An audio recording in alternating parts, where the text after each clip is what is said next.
नमस्कार दोस्तों, स्वागत है आपका मार्केट इन 10 मिनट्स में, जहां पर हमारा उद्देश्य होता है कि हम अपने निवेशकों को एक ही वीडियो में मात्र 10 मिनट के अंदर लगभग सभी डेली शेयर मार्केट अपडेट्स और जरूरी स्टॉक स्पेसिफिक न्यूज प्रोवाइड करें। तो हमारी इस वीडियो को लाइक करके हमें सपोर्ट जरूर करें और अगर आप हमारे चैनल पर पहली बार आए हैं तो इस चैनल को सब्सक्राइब जरूर कर लीजिए। साथ ही कमेंट में अपना फीडबैक देना ना भूले ताकि हम अपनी वीडियो को और भी बेहतर बना सके।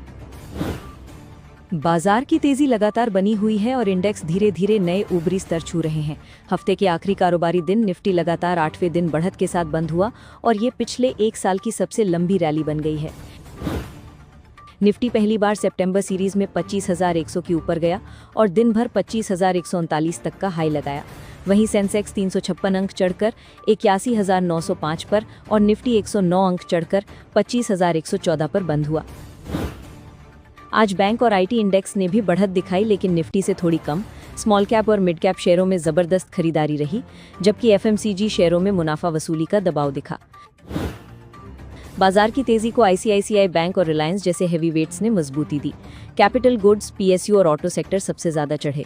वहीं एचयूएल जैसे बड़े एफएमसीजी स्टॉक्स करीब 2% तक टूटे। स्टॉक्स की बात करें तो मारुति और आइशर मोटर्स में जबरदस्त खरीदारी लौटी। हिंदुस्तान कॉपर 11% उछला क्योंकि कंपनी ने अगले 5 से 6 साल में 2,000 करोड़ का केपेक्स प्लान बनाया है। डिफेंस स्टॉक्स जैसे मैज़ागॉन डॉक और बीडीएल सरकार की 15 साल की डिफेंस प्लानिंग से 5% तक चढ़े।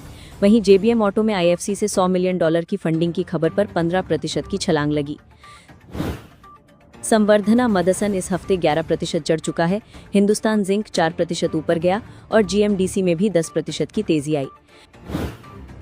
एक्सपर्ट्स का कहना है कि बाजार अभी पूरी तरह बुल्स के कब्जे में है। एक्सपर्ट्स का मानना है कि हर गिरावट पर खरीदारी करनी चाहिए और लॉन्ग पोजीशन बनाए रखनी चाहिए।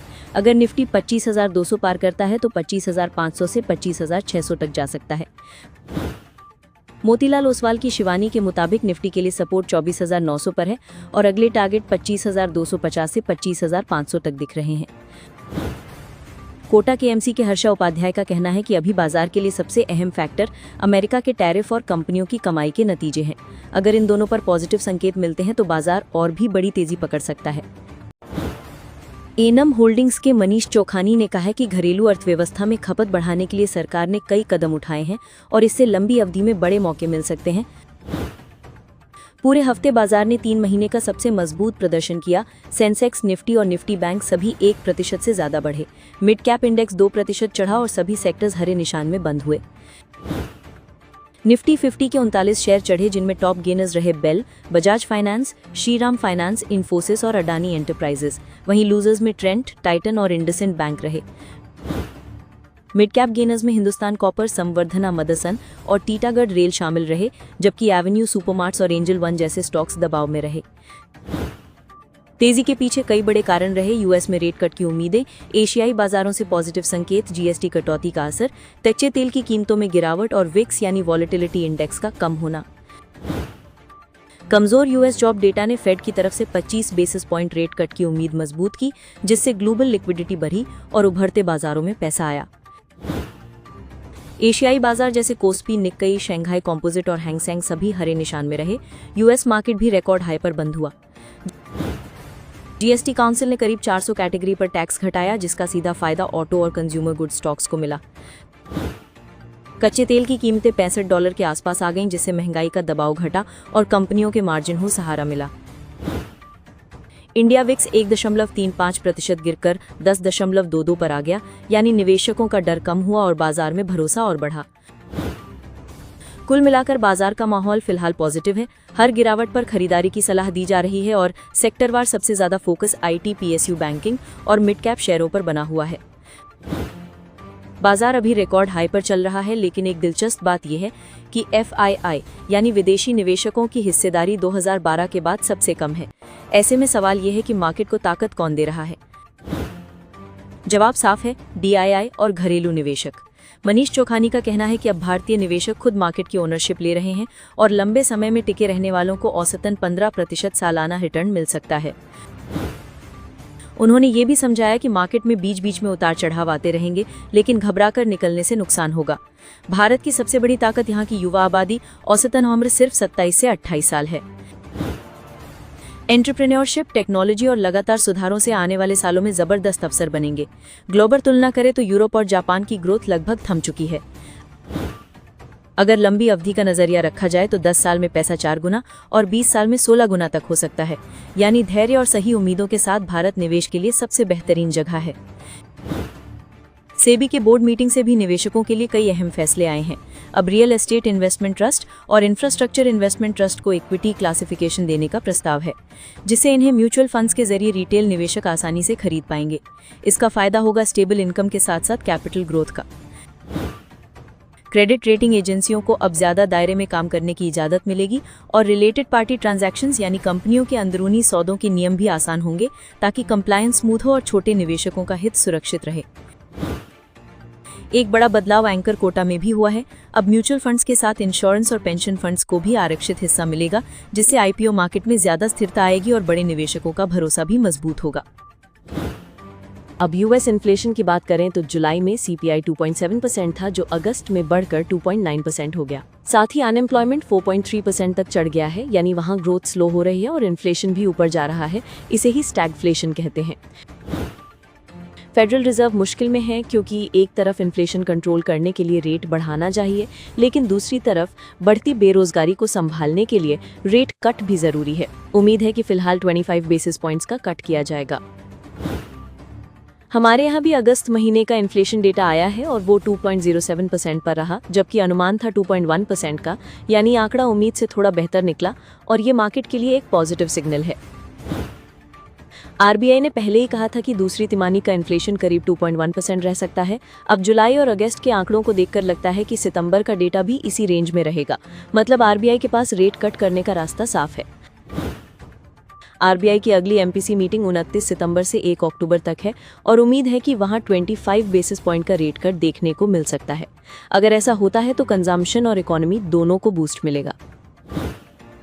बहुत सारे लोग सोचते हैं कि जब रोजमर्रा की चीजें जैसे शिक्षा या हेल्थ इतनी महंगी हैं, तो इन्फ्लेशन 2% कैसे हो सकता है। इसका कारण है कि हमारे सीपीआई इंडेक्स में खाने पीने की चीजों का वेटेज सबसे ज्यादा है। यानी फूड महंगा होगा तो इन्फ्लेशन बढ़ेगा, फूड सस्ता होगा तो इन्फ्लेशन घटेगा। सेबी ने आईपीओ और न्यूनतम पब्लिक शेयर होल्डिंग यानी एमपीएस के नियमों में बड़े बदलाव किए हैं, जिससे आने वाले समय में दिग्गज आईपीओ लाने वाली कंपनियों को राहत मिलेगी। जिन कंपनियों का मार्केट कैप 1 से 5 लाख करोड़ रुपए के बीच है, उन्हें अब कम से कम 6,250 करोड़ या पोस्ट इशू मार्केट कैप का 2.75% पब्लिक ऑफर करना होगा। वहीं 50,000 करोड़ रुपए से 1 लाख करोड़ रुपए मार्केट कैप वाली कंपनियों को अब 25% पब्लिक शेयर होल्डिंग पूरी करने के लिए 3 साल के बजाय 5 साल का समय मिल गया है। सबसे अहम बदलाव उन कंपनियों के लिए है जिनका मार्केट कैप 5 लाख करोड़ रुपए से ज्यादा है। अब उन्हें न्यूनतम 15,000 करोड़ रुपए का पब्लिक ऑफर करना होगा। साथ ही पोस्ट इशू मार्केट कैप का 1% और कम से कम 2.5% डाइल्यूशन अनिवार्य होगा। अगर पब्लिक शेयर होल्डिंग 15% से कम है तो कंपनियों को 15% एमपीएस 5 साल में और 25% एमपीएस पूरे 10 साल में पूरा करना होगा।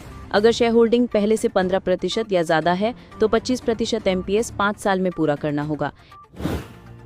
इन नए नियमों से जियो आईपीओ जैसे बड़े इशू को सबसे ज्यादा फायदा होगा। रिलायंस जियो का अनुमानित मार्केट कैप 5 लाख करोड़ रुपए से ऊपर रहने की संभावना है। ऐसे में ज्यादा लचीलापन मिलने से इसका आईपीओ लॉन्च करना आसान होगा। बड़ी कंपनियों के लिए ये राहत का कदम है, क्योंकि अचानक भारी मात्रा में शेयर बेचने का दबाव कम होगा। साथ ही निवेशकों के लिए ये मौका है कि उन्हें धीरे धीरे बड़े आईपीओ में एंट्री करने का चांस मिलेगा। मार्केट के नजरिए से देखा जाए तो इस कदम से आईपीओ बाजार में भरोसा और स्थिरता आएगी और इंडियन इक्विटी मार्केट और गहराई हासिल करेगा। इन्फोसिस ने बड़ा कदम उठाते हुए 18,000 करोड़ रुपए का शेयर बायबैक ऐलान किया है। कंपनी 10 करोड़ शेयर औसतन 1,800 रुपए के भाव पर खरीदेगी, जो मौजूदा दाम से करीब 19% ज्यादा है। ये निवेशकों के भरोसे को बढ़ाने वाला कदम माना जा रहा है। एनालिस्ट्स का कहना है कि इन्फोसिस का ये कदम टीसीएस और विप्रो जैसी कंपनियों को भी बायबैक करने के लिए प्रेरित कर सकता है। इससे आईटी सेक्टर को थोड़ी राहत मिल सकती है, लेकिन असली तस्वीर आने वाले क्वार्टर रिजल्ट से ही साफ होगी। इन्फोसिस ने पहले भी 2017, 2019, 2021 और 2022 में बायबैक किया था। कंपनी का कहना है कि वो अगले 5 सालों में अपने फ्री कैश फ्लो का 85% डिविडेंड और बायबैक के जरिए निवेशकों को लौटाएगी। आईटी सेक्टर अभी दबाव में है। इन्फोसिस का शेयर इस साल अब तक 19% टूटा है। टीसीएस 24% और विप्रो 16% गिरे हैं। पूरा आईटी इंडेक्स 17% गिरा, जबकि निफ्टी 50 में 6% की बढ़त देखने को मिली। वेदांता ने अपनी सब्सिडियरी तलवंडी सब्बो पावर के पुराने विवाद निपटाने के लिए चीन की सेप्को इलेक्ट्रिक के साथ सेटलमेंट कर लिया है। इससे कंपनी के 3 गुना 660 मेगावाट पावर प्रोजेक्ट से जुड़ी अड़चनें खत्म हो गई हैं। व्हर्लपूल इंडिया ने अपनी 64वीं एजीएम में 5 रुपए प्रति शेयर का फाइनल डिविडेंड घोषित किया है। कंपनी की मीटिंग वीडियो कॉन्फ्रेंसिंग के जरिए हुई, जहां शेयर होल्डर से वोटिंग करवाई गई और रिजल्ट जल्द ही स्टॉक एक्सचेंज में दाखिल किया जाएगा। अब बात करते हैं जियो ब्लैक रॉक के नए फ्लेक्सी कैप फंड की, जिसका एनएफओ 23 सितंबर से 7 अक्टूबर तक खुला रहेगा। फ्लेक्सी कैप का मतलब है फंड मैनेजर किसी भी मार्केट कैप में लार्ज, मिड, स्मॉल में निवेश कर सकता है। जियो की पहुंच और ब्लैक रॉक का अनुभव इसे एक मजबूत कॉम्बिनेशन बनाते हैं। ध्यान रहे, फ्लेक्सी कैप में पहले से कई अच्छे और पुराना रिकॉर्ड रखने वाले फंड्स मौजूद हैं। नए एनएफओ में निवेश करना या नहीं करना पूरी तरह निवेशक के फैसले पर है। इंडिया में लॉजिस्टिक सेक्टर तेजी से ग्रो कर रहा है। सरकार का मकसद लॉजिस्टिक कॉस्ट को जीडीपी के 13-14% से घटाकर 8-9% पर लाना है। अगर ऐसा होता है तो इकोनॉमी को बड़ा बूस्ट मिलेगा। रेलवेज में भी लंबे समय में ग्रोथ का अच्छा स्कोप है, लेकिन डिफेंस सेक्टर की तरह सरकार से बड़ा पुश फिलहाल यहां नहीं दिख रहा। इसलिए निवेश करने से पहले स्टॉक की क्वालिटी और वैल्यूएशन देखना जरूरी है। डिफेंस सेक्टर फिलहाल गवर्नमेंट सपोर्ट और बड़े ऑर्डर्स की वजह से निवेशकों को शानदार रिटर्न दे रहा है, लेकिन यहां भी किसी भी स्टॉक में अंधाधुंध पैसा लगाने की बजाय क्वालिटी और ऑर्डर बुक देखकर निवेश करना समझदारी होगी। आईटी सेक्टर की बात करें तो अमेरिका की ऑरेकल ने हाल ही में ओपनएआई और एनवीडिया जैसी कंपनियों के साथ बड़े डील किए हैं, जिसकी वजह से उसके शेयर 36% तक उछले हैं। यही चीज़ इंडियन आईटी कंपनीज में फिलहाल कमी है। अगर ये कंपनीज भी एआई और क्लाउड जैसी नई टेक्नोलॉजी में बड़ा निवेश करें तो ग्रोथ की नई संभावना खुल सकती है। अगले हफ्ते शेयर बाजार में तगड़ा एक्शन होने वाला है। निवेशकों को नए आईपीओ में पैसा लगाने का मौका मिलेगा और कई कंपनियों की लिस्टिंग भी कतार में है। कुल मिलाकर 5 आईपीओ खुलेगा और 12 कंपनियां बाजार में लिस्ट होंगी। मेन लाइन सेगमेंट से अर्बन कंपनी, डेव एक्सेलरेटर और श्रृंगार हाउस ऑफ मंगलसूत्रा के शेयर 17 सितंबर को स्टॉक एक्सचेंज पर लिस्ट होंगे। नए आईपीओ की बात करें तो यूरो प्रतीक सेल्स का आईपीओ 16 सितंबर से खुलेगा और 18 सितंबर को बंद होगा। कंपनी 1.83 करोड़ शेयर बेचकर लगभग 451 करोड़ रुपए जुटाना चाहती है। इसका प्राइस बैंड 235 से 247 तय हुआ है और लिस्टिंग 23 सितंबर को एनएसई और बीएसई पर हो सकती है। वीएमएस टीएमटी का आईपीओ 17 सितंबर से खुलेगा और 19 सितंबर को बंद होगा। कंपनी 1.5 करोड़ नए शेयर जारी करके लगभग 148 करोड़ रुपए जुटाना चाहती है।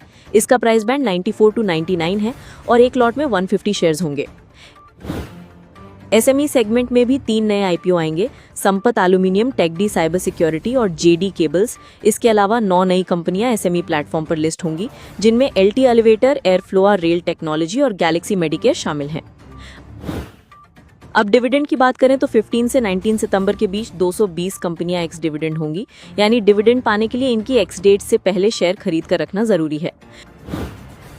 बड़े नामों में NSDL, NALCO, gulf oil lubricants, Bharat dynamics, SJVN और ग्लेनमार्क फार्मा शामिल है। कुछ कंपनियों के डिविडेंड अमाउंट भी खास हैं। विक्टोरिया मिल्स और सदर्न गैस 50 रुपीज़ पर शेयर देंगे, अंबिका कॉटन मिल्स 37 रुपीज़ पर share, gulf oil lubricants 28 rupees पर शेयर और एम्पायर इंडस्ट्रीज 25 रुपये प्रति शेयर का डिविडेंड देंगी। एसआईएस लिमिटेड ने सुरक्षा सेवाओं की कंपनी एपी सिक्योरिटीज में 51% हिस्सेदारी खरीद ली है। ये पिछले 5 सालों में कंपनी का पहला बड़ा अधिग्रहण है, जिससे इसके बिजनेस और मार्केट शेयर दोनों मजबूत होंगे। एपी सिक्योरिटीज पूरे भारत में काम करती है और बीएफएसआई, लॉजिस्टिक्स, एजुकेशन जैसे सेक्टर्स में सेवाएं देती है। 40,000 कर्मचारियों वाली इस कंपनी का सालाना राजस्व 1,000 करोड़ रुपए से ज्यादा है। सैजुलिटी इंडिया लिमिटेड के प्रमोटर्स ने अपनी हिस्सेदारी में बदलाव किया है। ऑफर फॉर सेल के बाद कंपनी में उनकी हिस्सेदारी घटकर 67.38% रह गई है। ये जानकारी सेबी के नियमों के तहत दी गई है और इसके चलते एनकम्बर्ड यानी गिरवी रखे गए शेयरों की संख्या में भी बदलाव आया है। अर्बन कंपनी के आईपीओ में जबरदस्त जोश देखने को मिला है। ग्रे मार्केट प्रीमियम करीब 45 रुपए तक पहुंच गया है, जिसका मतलब है कि लिस्टिंग के दिन निवेशकों को लगभग 44% तक का फायदा हो सकता है। ये 1900 करोड़ रुपए का आईपीओ है और इसमें 10.67 करोड़ शेयर ऑफर हुए थे, लेकिन मांग 250 करोड़ से ज्यादा शेयरों की आ गई, यानी इशू 25 गुना से ज्यादा सब्सक्राइब हुआ। सिगाची इंडस्ट्रीज के शेयरों में इस हफ्ता शानदार तेजी देखने को मिली। 2021 में आईपीओ लाने वाली इस कंपनी का स्टॉक एक हफ्ते में 35% चढ़ गया और 12 सितंबर को 42.40 पर बंद हुआ। सिर्फ एक ही दिन में ये 12% से ऊपर गया और ट्रेडिंग वॉल्यूम भी रिकॉर्ड लेवल पर पहुंच गया।